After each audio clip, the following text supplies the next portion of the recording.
So welcome everyone. Thank you for joining us this Saturday morning for the second Saturday seminars that is organized by Penn TESOL East. And my name is Helen Fitzgerald. I am a board member with the board of directors of Penn TESOL East.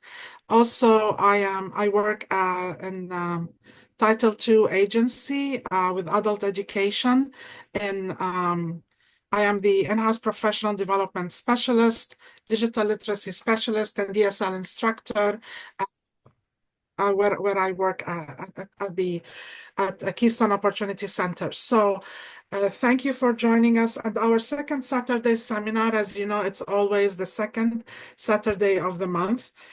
So far, we had seminars in December, January, and now it's February. The next seminar will be on March 8th. It's about enhancing English proficiency. And then the one after that is April 12th. And then in May, we do not have a second Saturday seminar because we have our spring conference in person at Temple University at the Student Center there. And the theme is going to be about sparking innovation. And the deadline, and then the proposal to submit to submit proposals. The deadline will be March 23rd, and it will open next week. There will be more information that we will be sharing about the conference on our social media. And also on our website. And then the next second Saturday seminar will be on June 14th. So mark your calendars, and it will be great to see you there as well. Now, this coming Wednesday, February 12th at 6 p.m., we have an evening with Manisha Kao. She's going to discuss prepositions, research, and practice.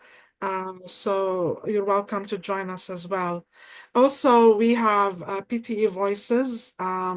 It's a paper magazine, or that it's not quite a magazine, but it is a paper where presenters share their research and experience in the TESOL classroom.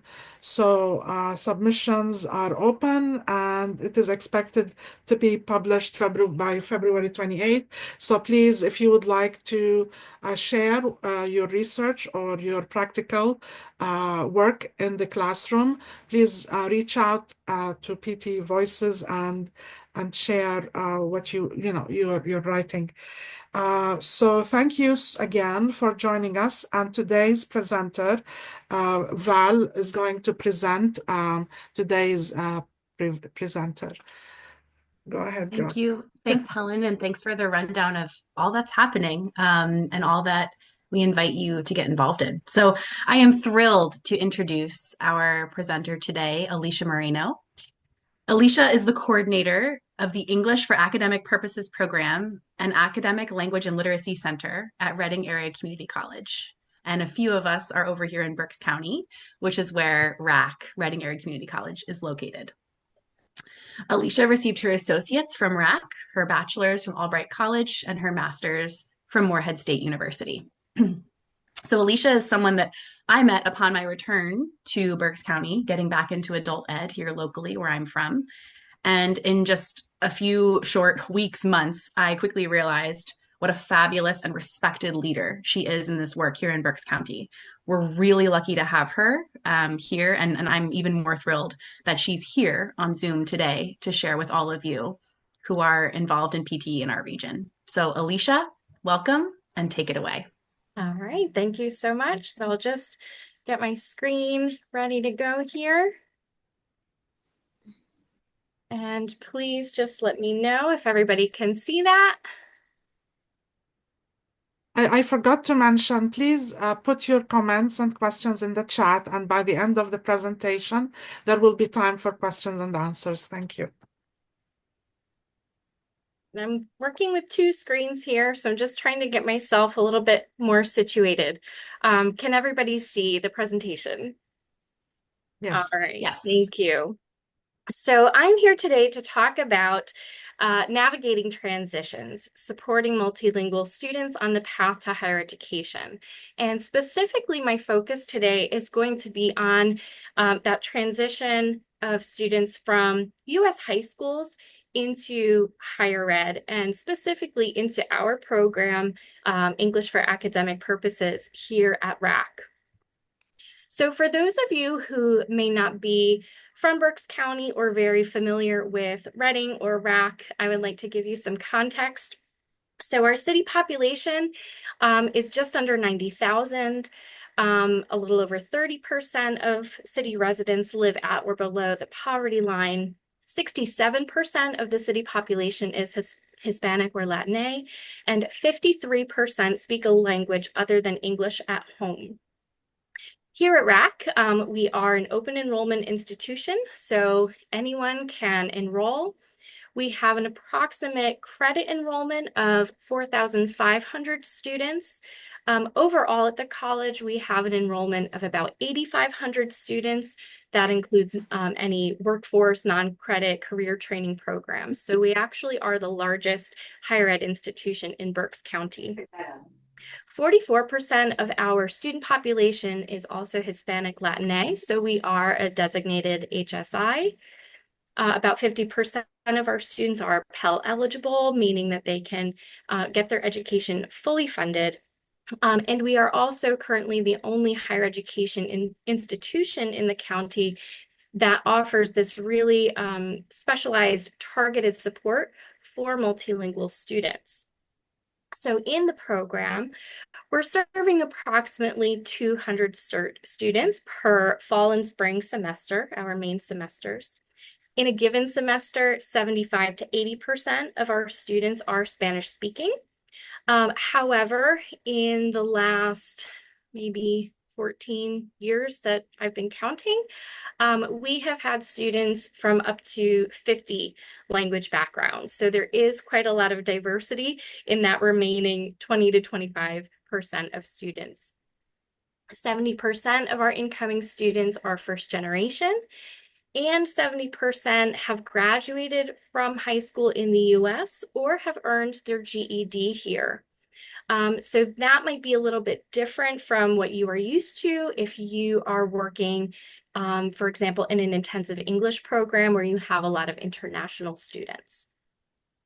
We have 17 faculty and staff in our program currently, and the majority of them are ESL credentialed at some level, and a few of them are also bilingual in Spanish, Arabic, Italian, and Portuguese.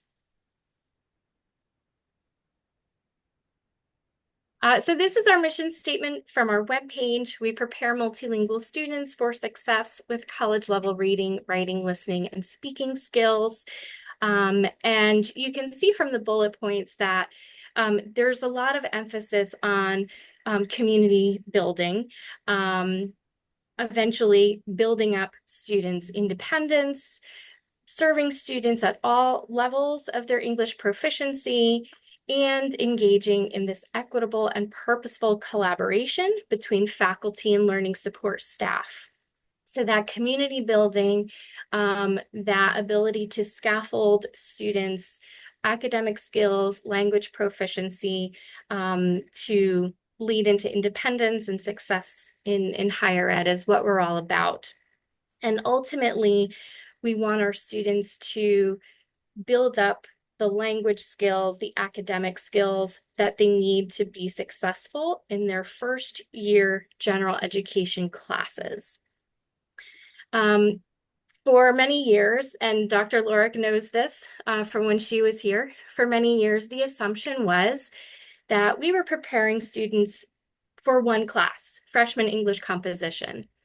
And really, our students go into so many very challenging first year courses, whether it's psychology or sociology or intro to business. And so really we made sure that we communicated to the institution, to the administration, and also to students. We're not just preparing you for one course, we're preparing you to be successful at the college level, regardless of what that first college level is for you. So in recent years, particularly after COVID, we faced some particular recruitment and enrollment challenges. So that's what I would really like to focus on today. So these are our challenges. We faced a lack of knowledge and a fear of stigma. There were issues with students accessing campus or just being sort of anxious about coming to an unfamiliar place. Communication between students and admission staff was a challenge. Of course, cultural differences and intercultural communication, and then also student buy-in. So I'd like to explain a few of these in a little bit more detail to explain why they were challenging, but also how we responded to these challenges. So first, with the lack of knowledge and the fear of stigma, we were encountering some resistance from teachers. It wasn't just students, but from high school teachers in Berks County. We faced some resistance.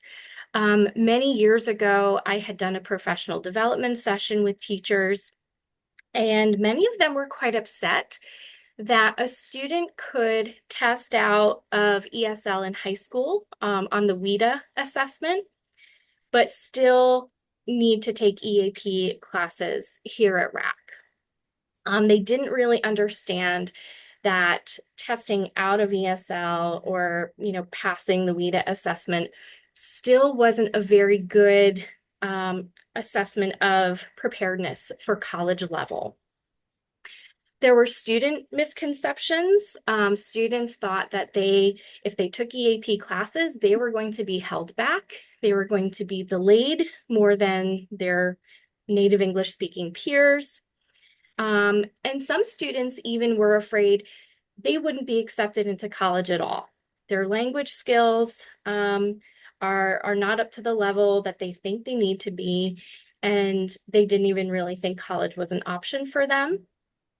And then just generally, we realized that there was a lack of awareness in Berks County of the fact that our program existed and who we were here to serve and how we served students.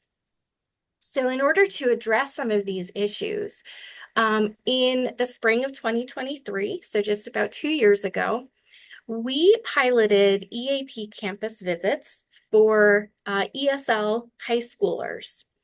And that involves a session with admissions staff, a session that I do to provide them some information about EAP. The students engage in an EAP lesson demonstration from one of our part-time instructors. The students go on a campus tour. We provide them with lunch, and they have time to complete their online application to the college if they so choose.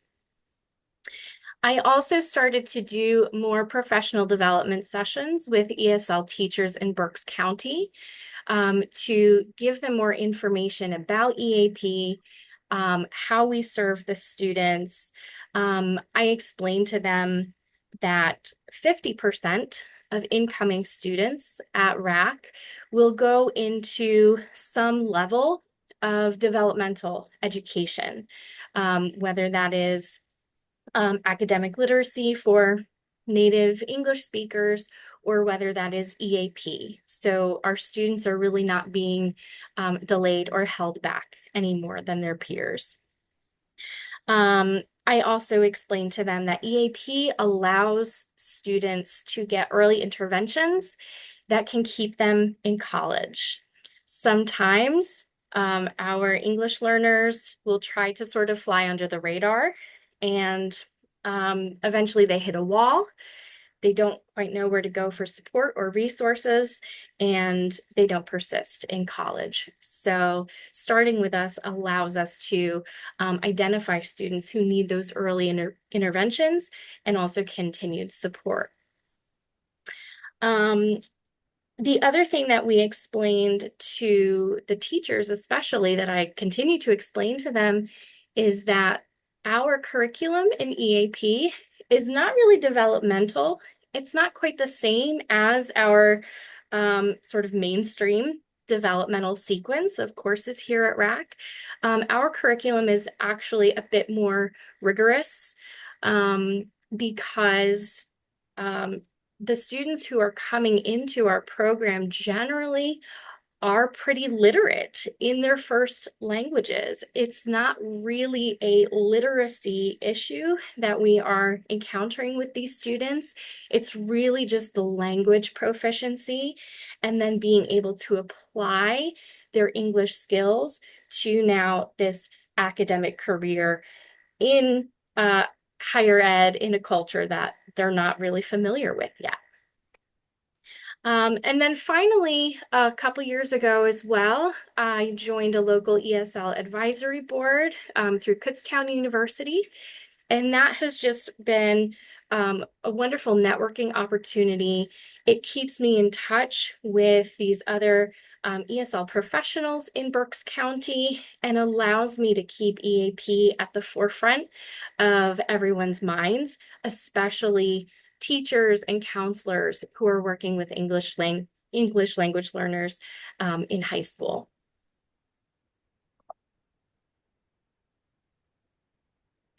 So when it comes to accessing campus, being in unfamiliar territory, and communicating with staff, students faced difficulty just accessing campus for testing. We still do placement test students, or they feared coming to campus alone. And of course, as you can imagine, if you're not confident in your English skills, going to a new place where you have to rely on your English skills to communicate is very intimidating. In addition, we don't have admission staff who are TESOL professionals. They're not used to adjusting their speech, their pace, their vocabulary for multilingual learners of English. So even when our admission staff would communicate with these students, the information was not always communicated clearly or in a way that students could really process. So again, those EAP campus visits, the students who would come to RAC's campus for that EAP info and tour and lesson demonstration, they were comfortable because they're coming with their friends, they're coming with their teachers. And we also then make sure that they know they can still ask questions and communicate with individuals who are going to be back at their schools. So something that RAC has initiated in the last couple of years, as we have tried to build up our recruitment efforts on all fronts, is on-site testing. So because we do so heavily still depend on our placement test for student placement, we can now implement testing in 11 Berks County high schools, which is 55% of the high schools in Berks County. In addition, we have 4, I know it's not a lot, but we do have 4 bilingual English-Spanish advisors. And those advisors sort of take turns and rotate and spend time in the high schools so that students have access to asking RAC advisors questions about admissions and enrollment, EAP classes, and if they're Spanish speakers, they can get that information in Spanish so that it's as clear as it can possibly be to students. In addition, I have time to meet one-on-one with students. So if a student meets me at one of these EAP campus visits, if I sort of become their point person and somebody that they feel a little more comfortable with, they reach out to me and ask for a meeting where they can do their FAFSA. and I can sit down with them and just walk them through their FAFSA or help them with the scholarship application. And thankfully, because of my coordinator position, I'm able to do that with students, which is not something that most faculty get to do. So then we have the cultural differences and the challenge of student buy-in. So here, what students encounter is difficulty making sense of US higher ed requirements or expectations. And the professors, what we encounter now, so not talking about the high school teachers, but now as we think about our students coming into the program, we encounter difficulty getting that buy-in from students, really kind of sparking their motivation sometimes. So once again, I'm just going to highlight how these EAP campus visits has been so crucial, even on the other end, even once they're here in our courses, because during those campus visits, we really give the students this orientation into what it's like to be in our program. So let me give you a few examples of some misunderstandings or misconceptions that students have. If they're showing up one day for an EAP campus visit, they're just hearing about the EAP program or thinking about college for the first time. So students do not always realize that once they come to college, they can fail classes. We don't really hold students back in K through 12 anymore. We don't stop students from graduating, especially multilingual learners of English. We have so many students who are very recent immigrants who maybe come here for their junior and senior years of high school, and they're graduating, and they don't realize that they could fail a class and have to repeat something in college. So that's something that we like to inform them of, is the differences between high school and college. Many students, especially from Reading School District, which is our largest school district in the county, are used to having bilingual, again, mostly English, Spanish, paraprofessionals in the classroom. And those paraprofessionals interpret a lot for students. Sometimes they're called ESL paraprofessionals, other times they're just referred to as interpreters. And so many times the emphasis in their communication with students is not to help them actually build up their English language acquisition, but to help them access the content of their classes by interpreting that content for them. So many times students do not really fathom that once they come to college or once they even come into our courses, that they're not going to have that interpretation in the classroom with them anymore. As I mentioned before, ESL students may be used to being overlooked. They might like to hide in plain sight. And so they might assume that if they have sort of gotten away with that in high school, they might be able to do the same thing in our program. They don't always understand those general education requirements. So for example, this is not a student that graduated from high school here, but it's still a good example. We had a student from Vietnam who was a dermatologist, and she was able to graduate from high school and go directly into medical school in Vietnam. And so for a student like her, or for a student who is coming from a culture where that system of higher ed doesn't quite look the same with those general ed requirements first, it can be extremely frustrating to look at all of these courses that you have to take in order to get to your major, the thing that you actually want to study. So when it comes to these issues, we address them in the EAP campus visits in a few different ways. So first, our presentations, the lesson demonstrations, they are all conducted in English with little, if any, interpretation available. So just like in our classes, if there are students there who are struggling to understand or need some support, they can get support from a classmate, but we really want to orient them to the true experience of being in an EAP class, because we also want them to make an informed decision. We don't want them to start with us and then feel too overwhelmed or anxious and drop out.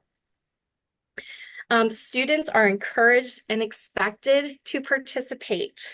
Our part-time instructor who does these lesson demos, she is just so warm.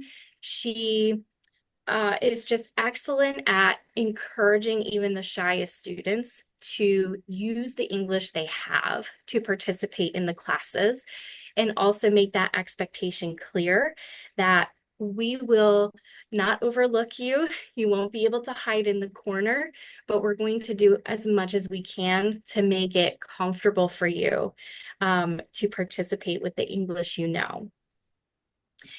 We also highlight the success of the program.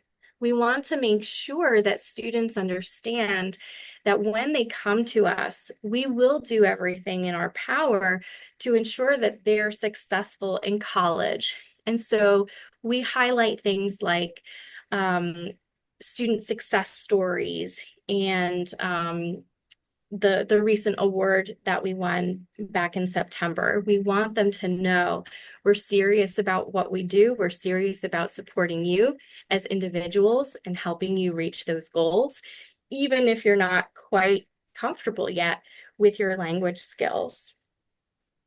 We also have, in addition to sharing student success stories, we also have current RAC students who come and participate in these EAP campus visits with the high schoolers.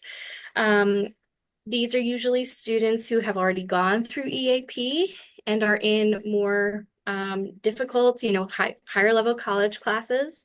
And these current students will share with the students from the high schools just what impact coming through EAP had on them, how it provided them with this enduring community and resources that they can still come back to, and how the classes really prepared them to be successful in those higher level college classes. So another thing we do to respond to some of these particular challenges is we hold targeted professional development for our EAP faculty and tutors. We do this 10 times a year, so 5 times every main, fall, and spring semester. And these professional development meetings can take many forms. Many of them are designed in-house by myself or my other full-time colleague in the program. We might watch a recorded webinar.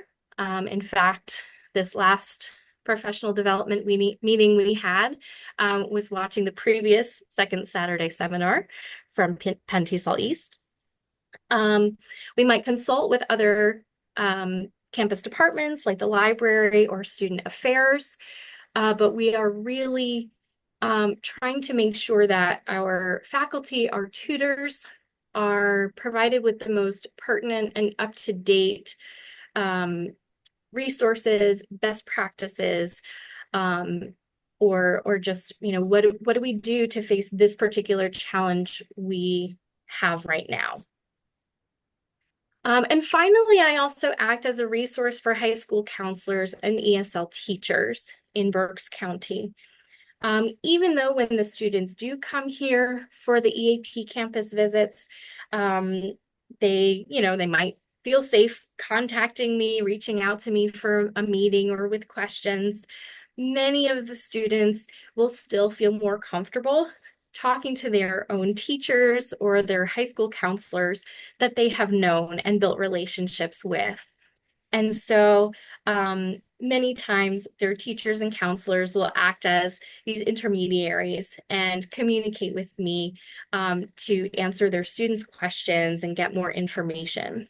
So overall, there is a lot more communication between me and this network of high school teachers and ESL students that are in high school than there ever has been previously in our program. So I wanted to walk you through just a brief example of a professional development exercise that we might do. You can see this date is fairly recent, November 5th, 2024. And last semester, last fall, I was getting outreach from high school teachers. I was getting questions from our part-time instructors in the program. We were just, everybody was facing some unique challenges last semester. So I decided to put together an advice column based on all of this outreach I was getting and just turn it into this, scenario-based discussion and how do we talk to students in these situations? How do we move forward? So this one was an actual email that I had gotten from a high school teacher. And I just sort of added the little frills for our advice column title. General education isn't just general, and her little pseudonym at the end there. So here it is in larger text. And I'll read through it, but then I'd really like to open it up and ask for some participation and feedback, and how would you handle this particular challenge? Dear EAP team, I brought a small group of students to RAC last year to learn about your English for Academic Purposes program. I think your courses, staff, and support system are fantastic. I currently have a student from Nigeria who's having difficulty understanding the U.S. college system. One thing she's struggling with is why U.S. colleges require students to complete some general education courses before taking classes specific to their major. The specific student is interested in a nursing program and doesn't understand why she might have to take anything other than science classes. She's told me that the system is different in Nigeria, and she sees general education courses, including English classes, as obstacles rather than stepping stones. How can I bridge this cultural gap and help my students see that general education courses will prepare her for the challenges of nursing school and beyond? Sincerely, Basics Before Bedside. So I'm just going to move my little view of everybody back over here so I can see you. And I'm just so curious, if you were in this situation, if you were a high school teacher trying to explain to a student from another country why things like English classes or math or psychology gen eds are going to be necessary for her to move on into a nursing program. How would you begin to explain that to the student? How do you make sense of it and sort of justify it for her? Anybody wants to jump in? I will if no one else wants to. Yes, please, Bill. Because I have to answer this question all the time when my Of students come course. from engineering. So I try to tell them that having a degree is not just an endorsement of your abilities in that field. It's a level of critical thinking. It's a level of engagement. It's brain processes that someone who has a high school degree is not expected to have. And when someone hires someone with a bachelor's degree or an associate's degree, even if it's not within that major, they expect you to be able to critically think, communicate, work with others, and perform all these other skills that you're learning in all these other classes. And that is what part of what having the degree is. That's my answer. Fantastic. Can I Yes, build on it? Okay. Yeah. And Elena, please, Eleisha, so many years have passed. Okay. I would emphasize the development of the ability or the need to develop the ability to effectively communicate, not just with the patients, but also to read all that medical information and to input it. Because in nursing, nurses do so much writing right now. And they're some sort of a that connecting person between all the information that is right now in that medical system and the patient and the doctor.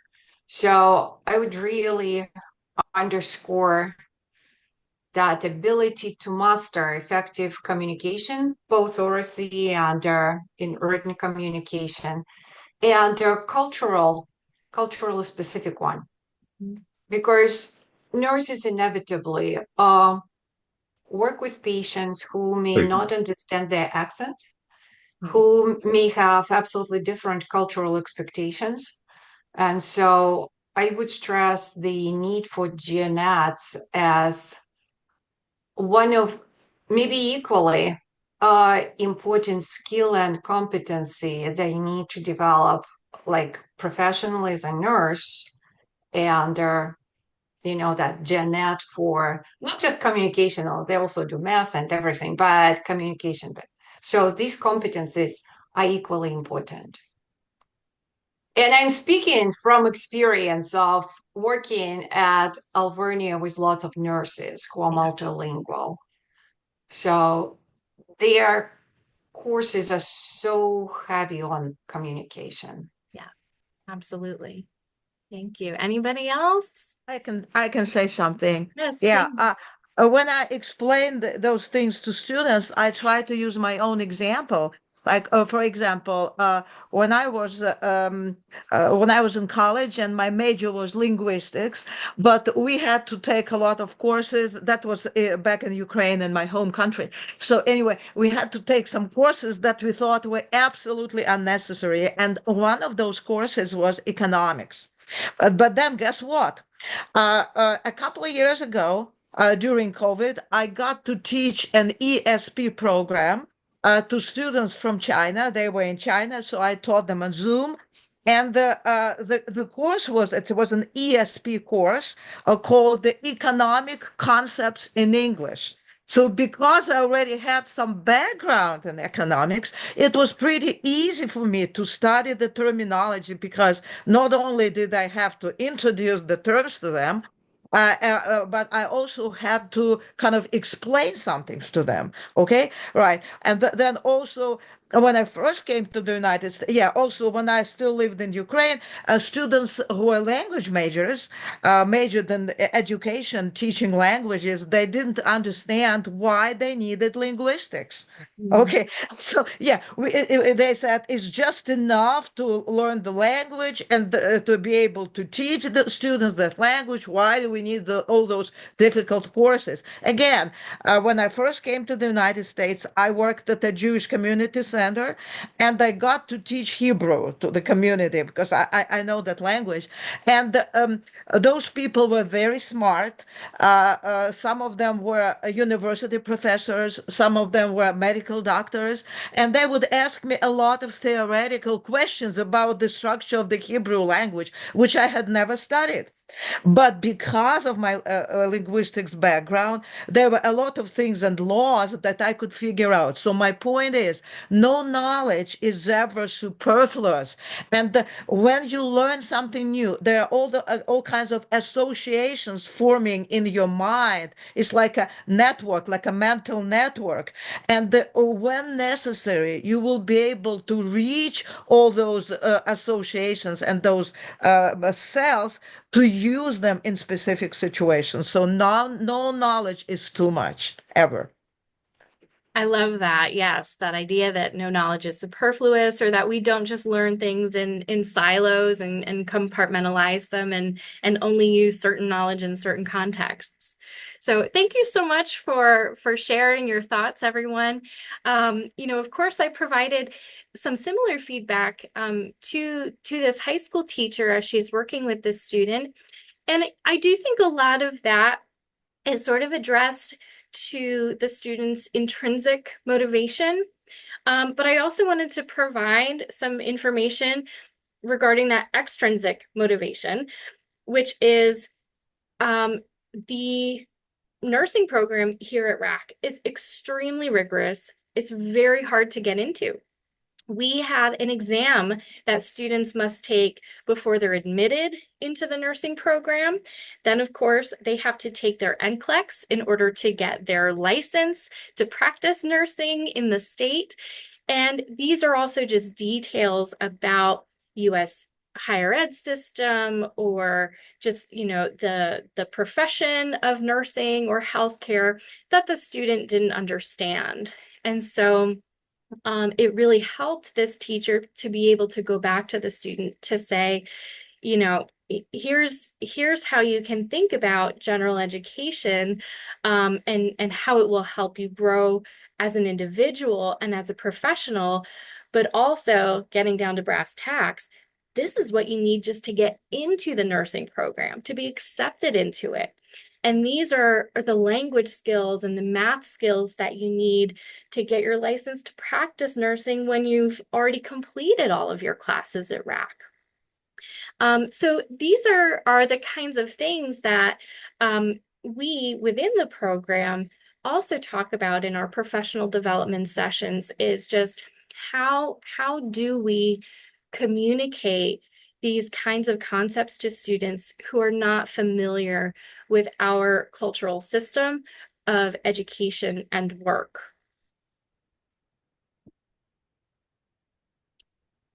So once we get the students into the program, once they have, realized that college maybe is for them, that they can be successful, that we will help them to be successful, they have taken that step into our program, but then we need to ensure their success. And these are the things that we have been able to do that have made our program so successful, that have led to our national recognition with Excellencia in Education last year. So first on the list is our reduced course sequence. We have 3 levels of EAP classes, and students may test in at any level. But if they are starting at the bottom, they could get through our course sequence in 1 calendar year. This is not common among college credit ESL programs nationally. To this day, most credit ESL sequences in higher ed are 4 to 6 levels. And that eats up a lot of time. For students, it eats up a lot of financial aid. But what makes us able to offer this 3 level course sequence is, I'm jumping down to number 4, sorry, the specialized tutoring support that we provide in our Academic Literacy and Language Center, and also embedded in our writing classes. So our students have access to tutoring support from the time they enter in our program to the day before graduation, if they need it. And while many programs across the country have ESL supports for students in a particular program or sequence of courses, once those students leave that program, there's no more specialized support for them. So we exist to support them the entire time that they are here pursuing their degree or their certificate. And that's why we're able to have this reduced sequence of courses, because we're not just going to abandon them or leave them to their own devices once they are beyond our program sequence. Additionally, because time is of the essence for our students, we have started to do, since 2020, much more rigorous placement review and case management. So at the beginning of every semester, I and my full-time colleague, we're checking every roster of our EAP classes. We're going into their record. We are looking at their high school records. We're looking at their placement test information, their writing sample, any notes from advisors that might be in there. And we are ensuring that students are placed correctly. And what we often find is that students are actually underplaced, and we're able to make those really happy phone calls to students to say, hey, we get to save you a semester. We think you're capable of advancing one whole level, and let's change your schedule and move you up. And it just brings them one step closer to their goals. Another thing that we have pursued just in the last 3 years is textbook-free curriculum. So we have a total of, in our 3 levels, we have a total of 7 classes, and 4 of those 7 classes currently are textbook-free, using open educational resources and a curriculum that has been designed in-house. Not only is this wonderful for students because it saves them the cost of textbooks, which is a challenge for our students. The in-house designed curriculum is really important for our context because we know a lot about the courses that our students are going into, those general education courses, that freshman English composition. And I will tell you, we have a little inside joke here at RAC. Sometimes we call it Harvard on the Schuylkill, because our gen ed courses can be very, very high level, very challenging. And I see Elena nodding yes, because she knows. They're hard classes. And so we know we're not just preparing our students for any freshman English composition course. We're preparing them for the freshman English composition course, the general psychology course, the introduction to business course that we have here on this campus. And so I have even worked with our full-time faculty in these other divisions to say, what discussions are you assigning students? What writing assignments are you giving them? What readings are you doing in your first 4 weeks of a semester? And I have been able to use that information and use a backward design approach then to build some of those skills, those topics, those genres into our course curriculum, so that by the time students get into those gen ed classes, things are not so unfamiliar. There's not such a wide gap between our courses and those general education classes. I would also say an element of success is intentional team building among our program faculty and staff. So certainly that professional development that we engage in 5 times a semester helps. But I have an open door policy. Literally, my door is always open. People are always asking me, like, how do you ever get work done? Your door's always open. I need that. I need that to communicate with my faculty, with my staff, with my students. And it really goes towards that community building and also employee retention. I was calculating the numbers this morning, and over half of our tutors and faculty in our program have been with us anywhere from 5 to 12 years. And these are part-time employees. It's hard to hang on to part-time employees, but it's just so important that we build that community among all of us, because that institutional knowledge, that expertise that our faculty and staff carry with them in our program goes right into our students and helps their success. And finally, we have a guiding philosophy of academic empathy and warm demanding. And I cite Zaretta Hammond there from the book Culturally Responsive Teaching in the Brain. It is so important to us that we approach students always with care, that we nurture a culture of care and empathy, and that students know we're not just here to do a job. We are truly here for them. They are the entire reason that we exist. So I want to share just one particular story. Now, I will admit that this is a more unusual case, but it's a fantastic success story that started from our very first semester doing our EAP campus visits. So a student who went by the name of Patrick came to us for a campus visit with Daniel Boone School District. He was from Vietnam. He came here just in his senior year of high school.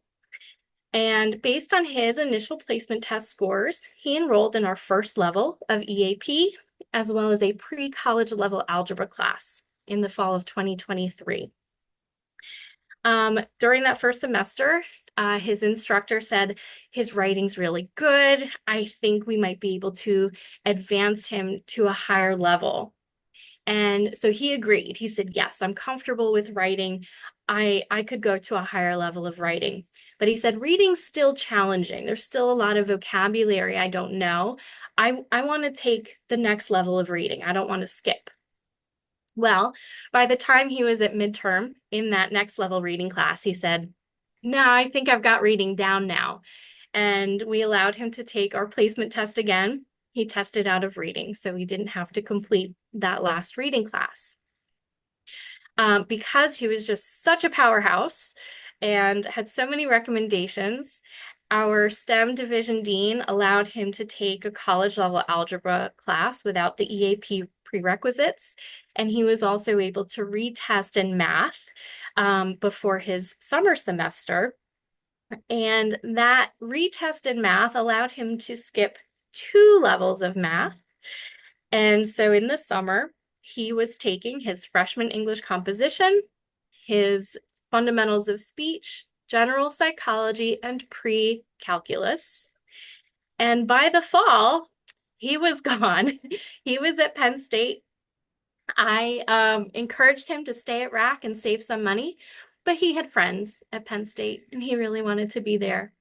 And he had just proven himself to be such a rock star that naturally he was accepted.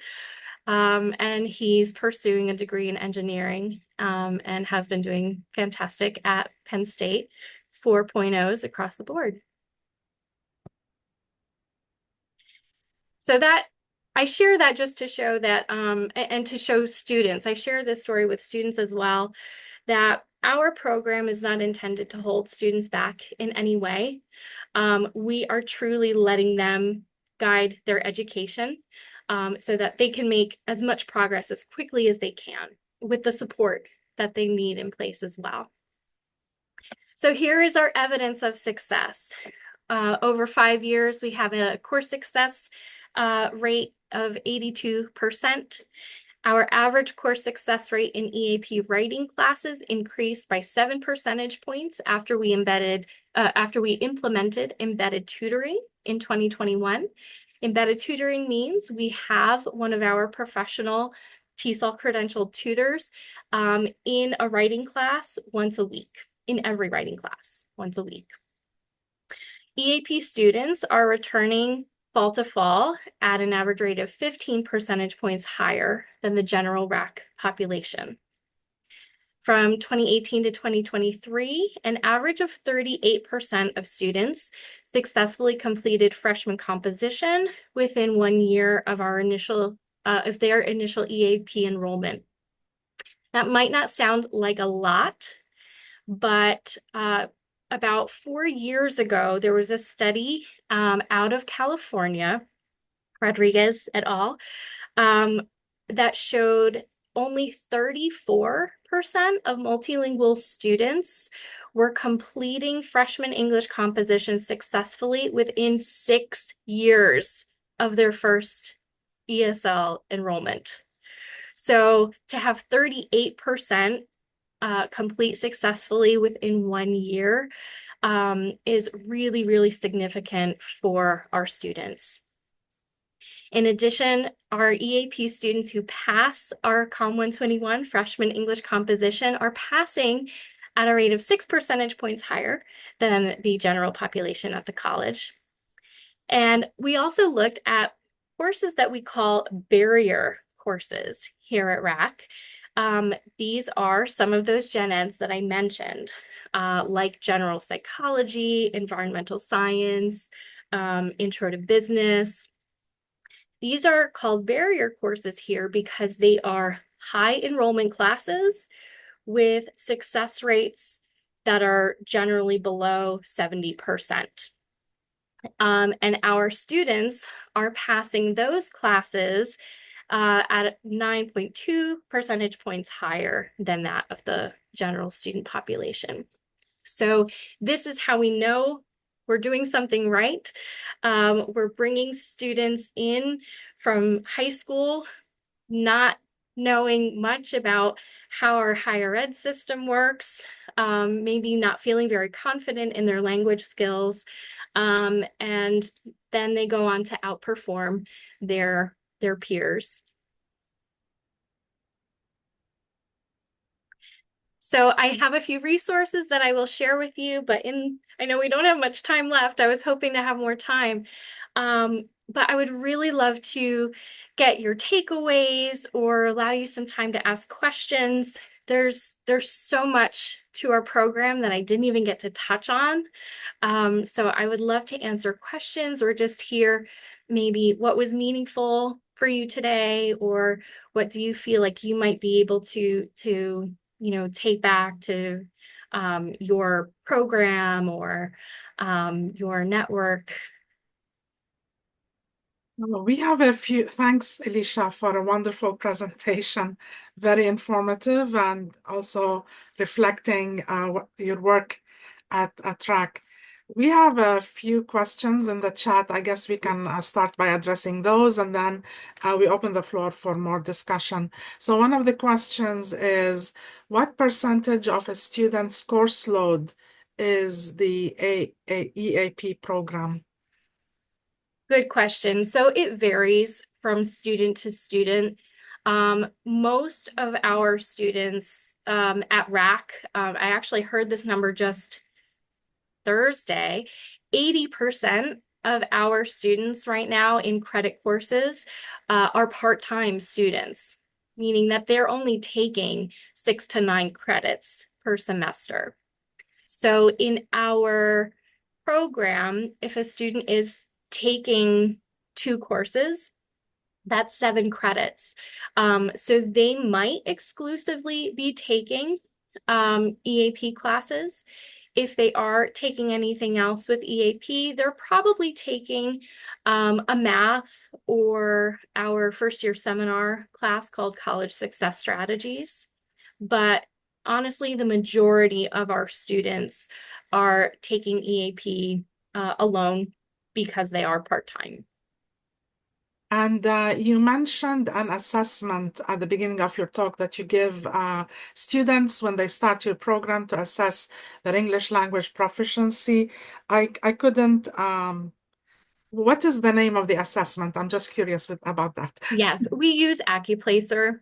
Oh, Accuplacer. Okay, Yes. that's it. Yeah. And it's, it's not the best. It's what the institution has, and that's why our case management and our review of that is so critical to make sure that our students' placement is accurate. We're having them do that placement test as like the initial guide to placement, but then we're going in personally and reviewing those scores.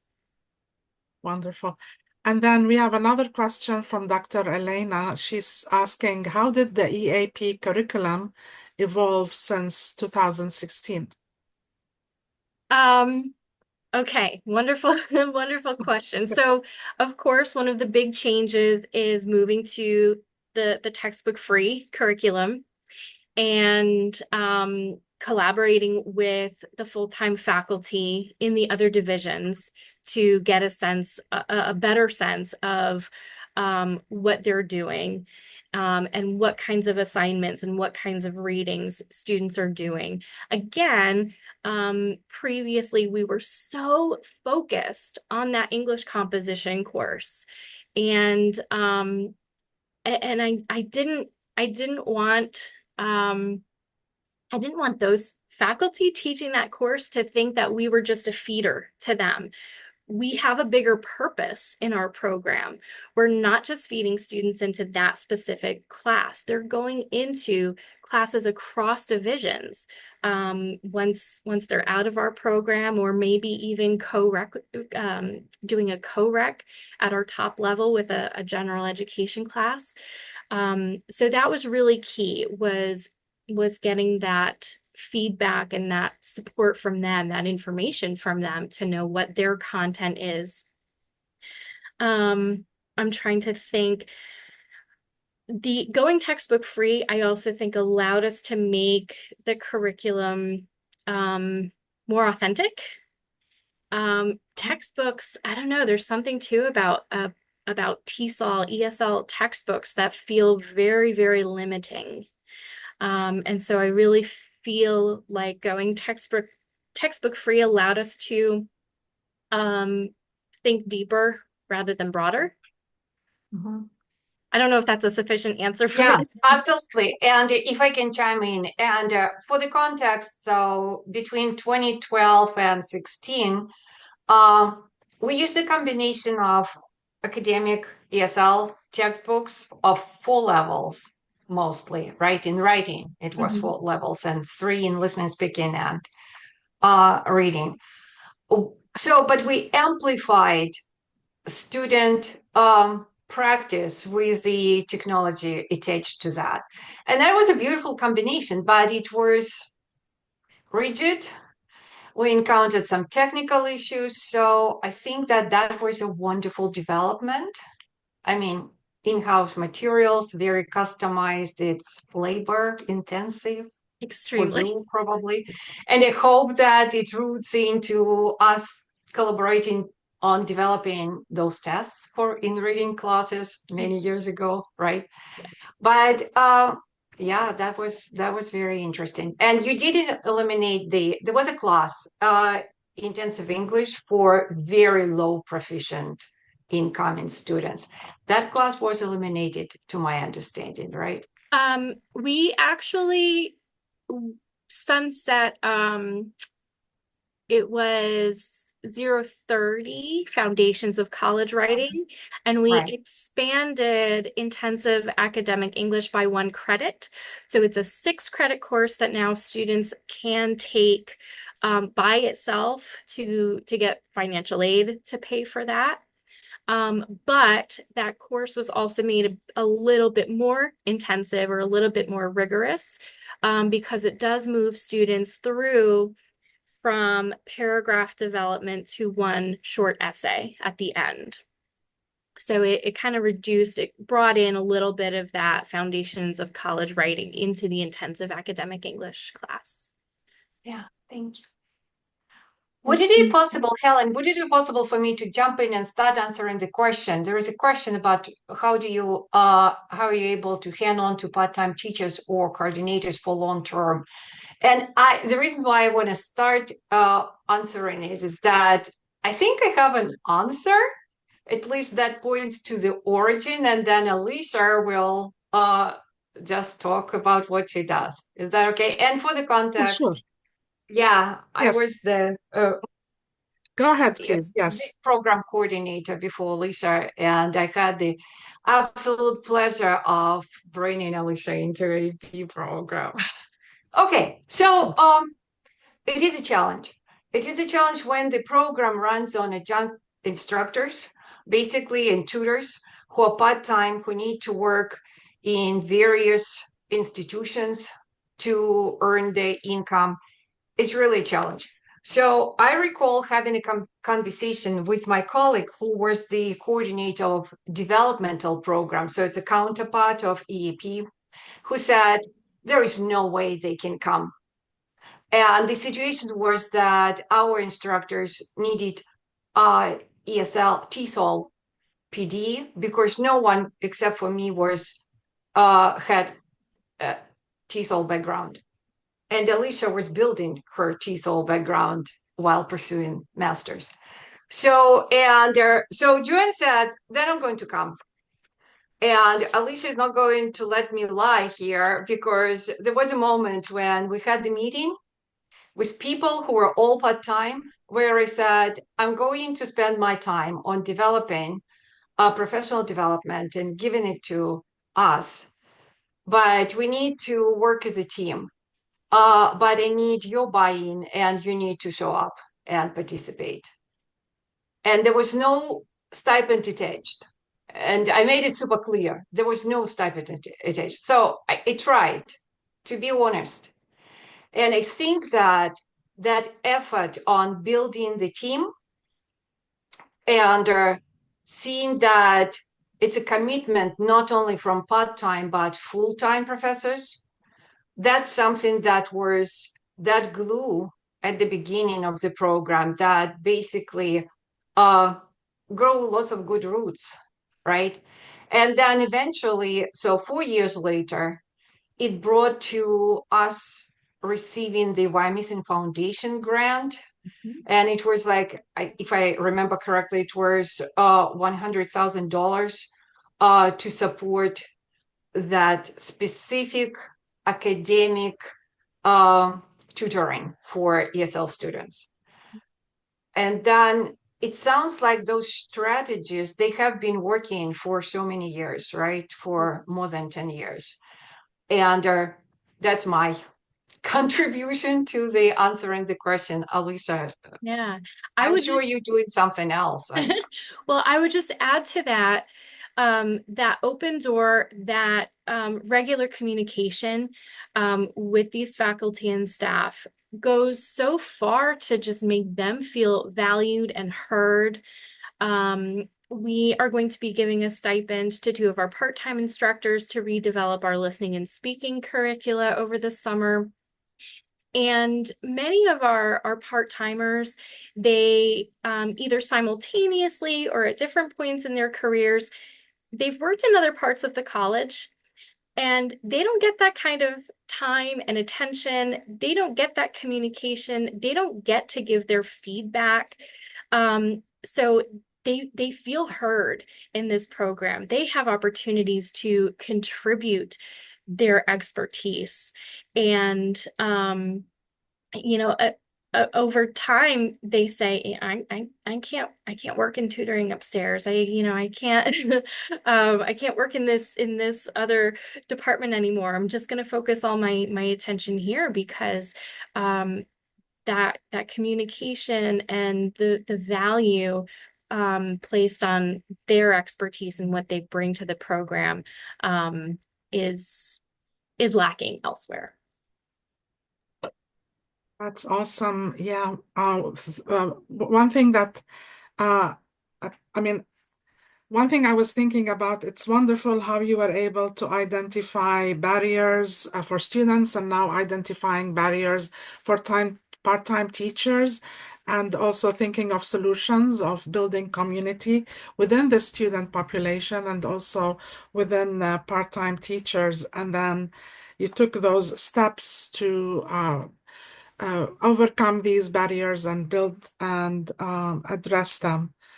That is wonderful. And then this leads us to the next comment in the chat from Bill, when he says, I love when the numbers come in, you know your work is working, but getting the numbers to show the world that you already knew so is powerful. So yes, absolutely. So backing up the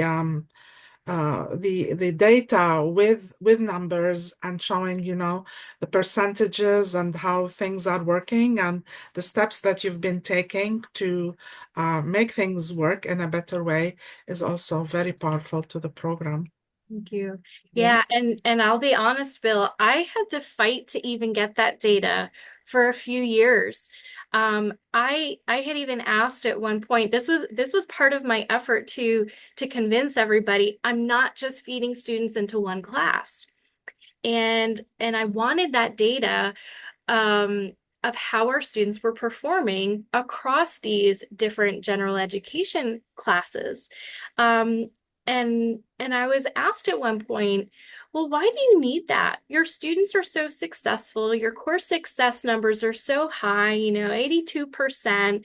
why do you need anything else? Why can't you just be satisfied that you're doing a great job in your program?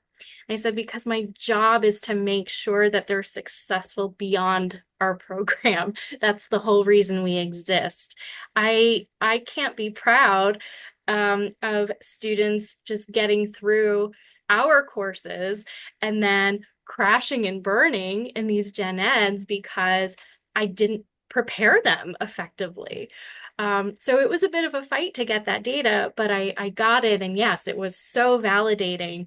And once we got it, then the light bulb sort of went off for the administration to realize, oh yeah, that's really important and that's very impressive. Yeah, a lot of times we know what we're doing works, but we need to show the administrators. So why do you need the data? For the people who need the data, to keep you in business. And I also want to add in another big agreement with Eleisha about, really making part-timers heard. For the first 6 years of my career, I was kind of bouncing around as an adjunct. And the two places where I stayed the most and where I ultimately became full-time at one are the ones that gave me those special projects and paid me to do those projects and made me feel like I was a part of the team. One place that I worked really went out of their way to make me feel like we were not part of the team as part-timers. And when we asked questions in meetings, they would say things like, well, there's more going on that you don't know. Just trust that we're making the right decisions. And that ultimately caused me to leave that place. So, yeah, I think Eleisha gives really good advice about making people feel like they're part of the team.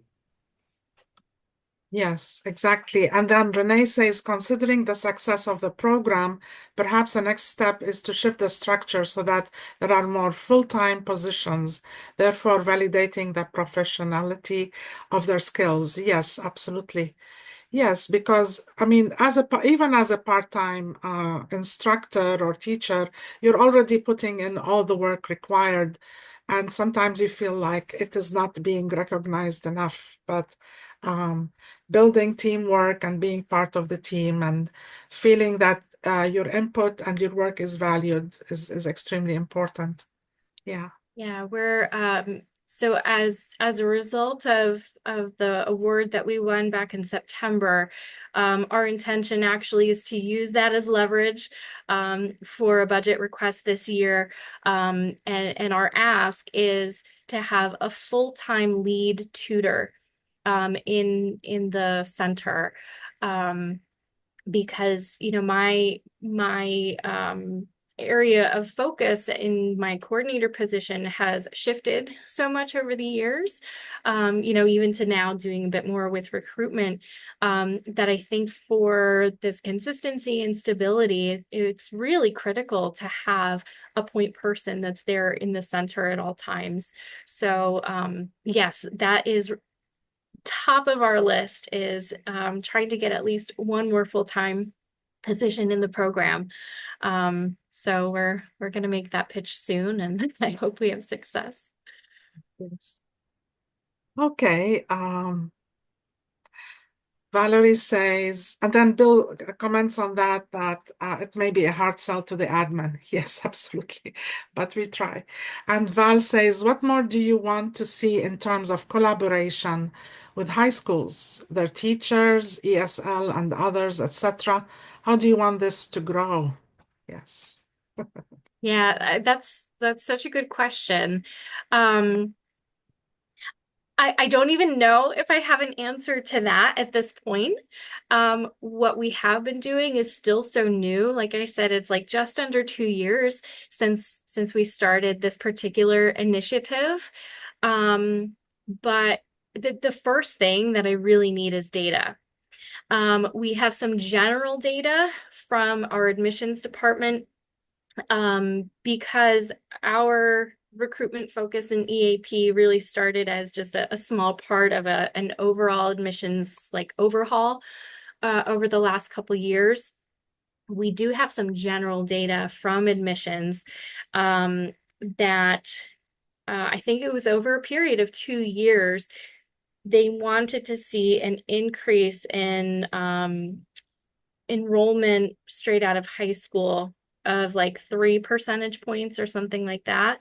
And they've seen an increase of 17 percentage points in 2 years. And we know that we have felt that increase as a result of those admissions efforts, testing on the campus, having those advisors on site in the high schools, and also the EAP visits. But I don't actually have the data yet to show what those numbers are. So that's the first step, is I really need that data to see how much has this impacted us. And then from there, figure out, okay, how can we continue to scale it? Awesome. Thanks, That's Alicia. awesome. I just wanted to ask, I mean, Alicia, I think it's amazing. And I mean, what advice do you have for others who are in other areas and are trying to, I mean, establishing that kind of relationship between a community college or any higher ed institution and local high schools is really important, but also can be tough. And so for everybody else who's, on the call in different contexts, what advice do you have for kind of getting that started, whether you're on the K-12 side or you're on the higher ed side? Mm-hmm. So from my side, it was something that I had been trying to do, and I just found it very difficult. The networking aspect of it was just very challenging for me. I don't have any background in K through 12, so I just didn't really feel like I knew how to reach out. And so everything really snowballed as a result of my collaboration with our admissions team. And just going to them and saying, how can we highlight EAP? So, I'm a faculty member first and foremost. So as a faculty member, I sort of realized, like, okay, I don't have to take on this whole role of recruitment. I can work with the team that has the expertise and let them help me with it. So first I would say, if you're in higher ed, reaching out to admissions and again, getting that data and saying, how many of these students are there? Do we have the population to even make this worthwhile? And then on the K-12 side as well, like I said, people didn't even know that we existed. So honestly, just getting involved in professional communities like this one, it can make all the difference.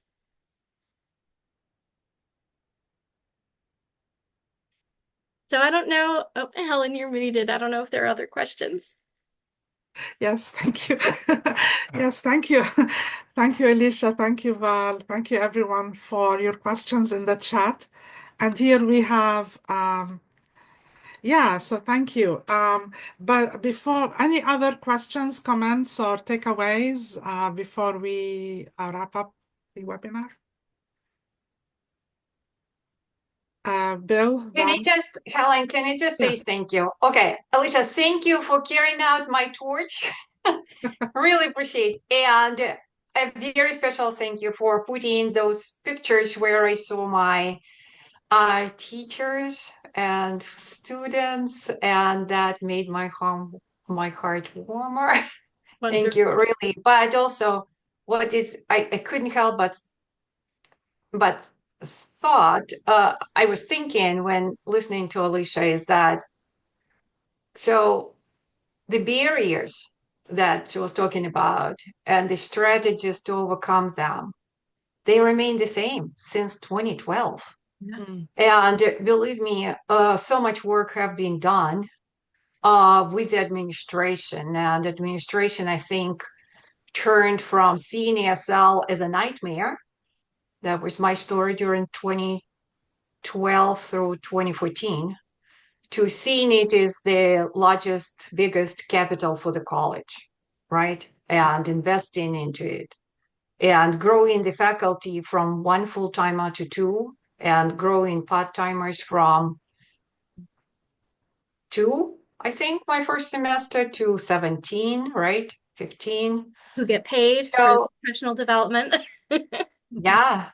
So really, this approach works. And I couldn't even realize, wasn't even able how to express it.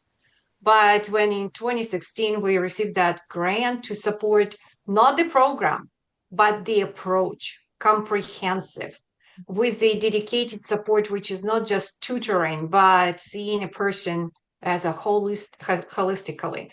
And these are the grant people, what they said, not us. I mean, we tried to communicate that, but that was like outsiders who came, talk with students, spend a couple of days, and then we wrote a nice grant application.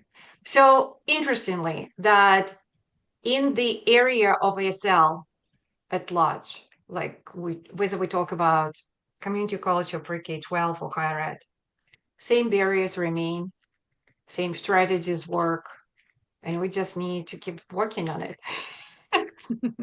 It's really interesting how long time how long implementing a change takes. Yeah. But thank you, Eleisha. And thank you for bringing Eleisha here. And thank you, Dr. Elena, for your comment in the chat about making our second Saturday webinars available, and that I mean, we have them on our website, but thank you for sharing those with your students and in your program. You said you use them in the capstone methods course in the ESL specialist certification MEd in TESOL programs. This is amazing. And Eleisha mentioned that you shared one of our webinars in professional development for in your program. So we do appreciate that very much. Thank you so much. Thank you everyone for joining us today, and thank you for our presenter, and also we look forward to seeing you again on the next second Saturday seminar. Mark your calendar, March 8th, and then April 12th, and then June 14th, and May 3rd, we have our spring conference. And this will be available on YouTube so that you can share with your network. So thank you so much for everything. And Teacher Janine says, I enjoyed the discussion in this webinar. And thank you, everyone. Have a great weekend. Val and Bill, any final comments? I want to thank Val because she recommended Eleisha, and so that was hugely valuable. And of course, I want to thank Eleisha for a wonderful presentation. But it was Val that got her here, so I want to give a special shout out to Val as well. Thank you, everyone.